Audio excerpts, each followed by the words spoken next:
മാധ്യമങ്ങൾക്ക് കടിഞ്ഞാണിടാൻ പ്രക്ഷേപണ ബിൽ നടപ്പിലാക്കുന്ന കേന്ദ്ര സർക്കാരിനെതിരെ ആഞ്ഞടിച്ച് കോൺഗ്രസ് ജനറൽ സെക്രട്ടറി പ്രിയങ്ക ഗാന്ധി.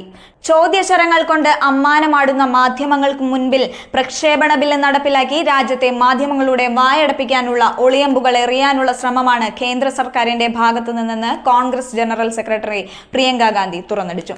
ഇത്തരം ബില്ല് ഒരിക്കലും സ്വീകരിക്കാൻ പറ്റുന്നതല്ലെന്നും പ്രിയങ്ക കൂട്ടിച്ചേർത്തു.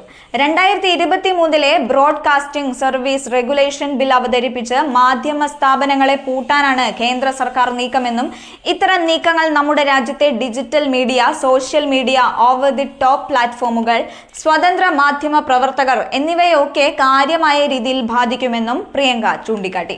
BJPയുടെ അധികാര ഗർവിനെ ചോദ്യം ചെയ്യാൻ ജനാധിപത്യത്തിന്റെ നെടുന്തൂണുകളായ മാധ്യമങ്ങൾക്ക് പോലും വിലങ്ങ് ഏർപ്പെടുത്തിയിരിക്കുകയാണ്.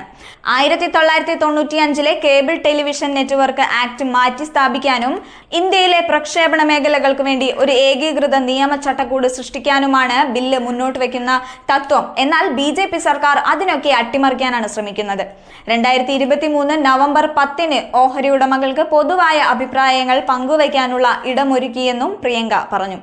രക്തസാക്ഷികൾ, സ്വതന്ത്ര സമര സേനാനികൾ ഒക്കെ നമ്മുടെ നാടിന്റെ മഹത്തമായ പൈതൃകമാണ്. അവരുടെ അത്തരം പൈതൃകമാണ് പൗരസ്വാതന്ത്ര്യവും മാധ്യമ സ്വാതന്ത്ര്യവും. എന്നാൽ ഇതെല്ലാം കാറ്റിൽ പറത്താനാണ് BJP സർക്കാർ ശ്രമിക്കുന്നത്. മോദിയുടെയും അവർ ഭരിക്കുന്ന സർക്കാരിന്റെയും ഭരണത്തെ ഭയന്ന് രാജ്യത്തെ മാധ്യമങ്ങൾ പലതും BJPയുടെ മുഖപത്രങ്ങളായിരിക്കുകയാണ്.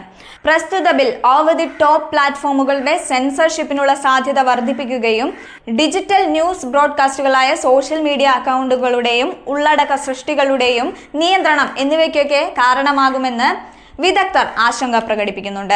ഇതിനെതിരെ ശക്തമായ പ്രതികരണമാണ് കോൺഗ്രസ് ജനറൽ സെക്രട്ടറി പ്രിയങ്ക ഗാന്ധി പ്രകടിപ്പിച്ചത്.